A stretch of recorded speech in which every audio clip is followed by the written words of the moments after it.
నేను పుట్టింది అమ్మమ్మ ఇంటనే, మురుడు చేసింది మా తాతయ్యని. పేరు పెట్టింది మా అమ్మమ్మని, ముందు పిలిచింది మా నానమ్మని.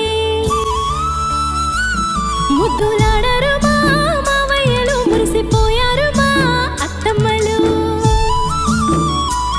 మా అమ్మమ్మ ఎప్పుడు కాపలా చూసుకున్నది కంటికి రెప్పలా. లాల పోసింది, జోల పాడింది, బుగ్గ చుక్క పెట్టి